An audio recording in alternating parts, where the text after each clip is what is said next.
Merci Madame la Présidente.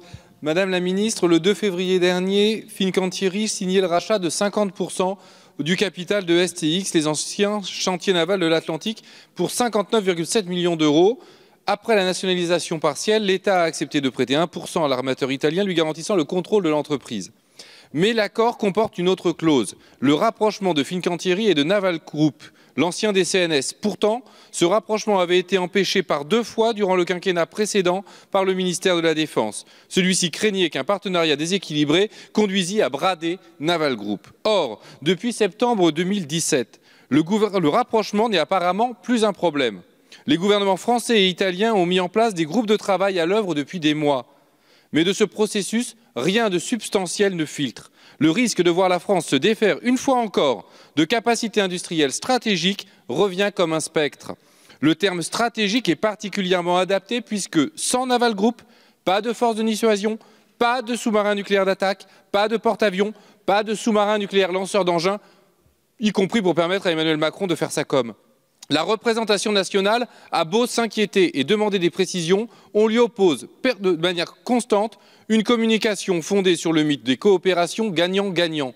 Mais c'est oublier un peu vite que nous sommes échaudés et que l'histoire industrielle récente compte plus de fiascos que de success stories. Quoi qu'il en soit, les travaux menés en toute discrétion ces derniers mois sont aujourd'hui caducs. Depuis dimanche 4 mars, le gouvernement italien n'a plus la légitimité suffisante pour faire aboutir ce projet. L'occasion vous est ainsi donnée d'agir enfin avec transparence, d'informer la représentation nationale de vos intentions et, le cas échéant, de l'associer à vos travaux. Bref, Madame la Ministre, que comptez-vous faire de Naval Group? Merci, Monsieur le député. Madame la Ministre. Merci Madame la Présidente, Monsieur le député. Vous semblez craindre une perte de souveraineté dans le cadre du rapprochement entre Naval Group et Fincantieri, et je souhaite vous rassurer. Il s'agit d'une alliance, il ne s'agit pas d'une fusion, et cette alliance est portée par la volonté politique forte qui est partagée entre la France et l'Italie. L'objectif, c'est de construire progressivement un leader européen de la construction navale capable de faire face à la concurrence croissante des nouveaux entrants, notamment asiatiques, et de maintenir les capacités techniques et d'innovation au bénéfice tant des clients étatiques franco-italiens qu'à l'export. Les travaux engagés depuis l'automne confirment la pertinence d'un rapprochement franco-italien dans le naval de défense, sur la base notamment d'un chiffrage des synergies et la possibilité de mise en commun de programmes franco-italiens dans le domaine des navires de surface militaire. Encore une fois, il s'agit de mettre en commun des programmes sur lesquels il y a une convergence d'intérêts entre les deux marines. Il ne s'agit pas de fusionner les moyens industriels. Et cette alliance, en tout cas dans les annonces qui sont prévues pour le mois de juin, ne contiendra pas d'éléments capitalistiques. Je vous remercie. Merci Madame la Ministre. Monsieur Lachaud, votre deuxième question. Merci Madame la Présidente. Madame la Ministre, le terminal méthanier de Dunkerque est mis en vente. Il a fallu 4 ans de travaux pour le construire. Il est en activité depuis janvier 2017 seulement, soit à peine plus d'1 an. Il a coûté 1,2 milliard d'euros.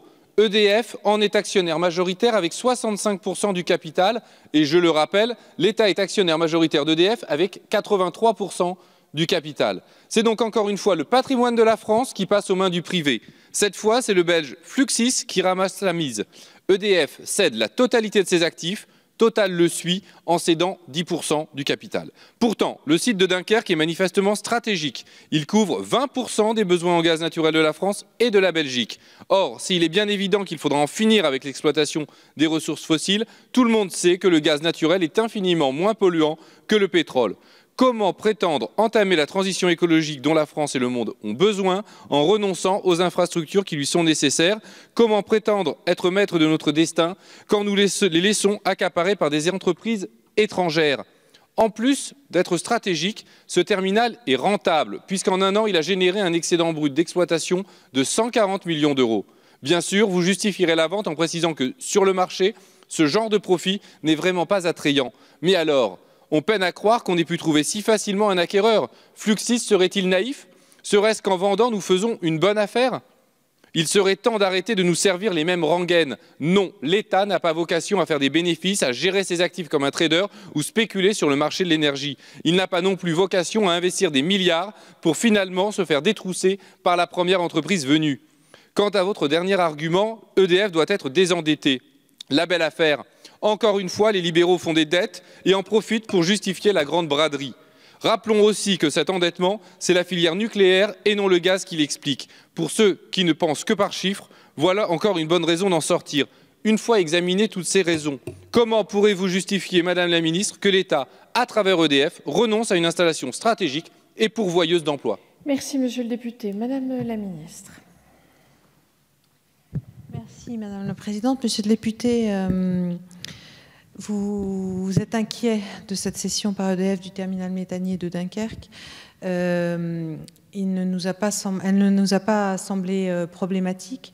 En effet, vous l'avez indiqué, cette cession se produit dans le cadre du souhait d'EDF de gérer ses actifs.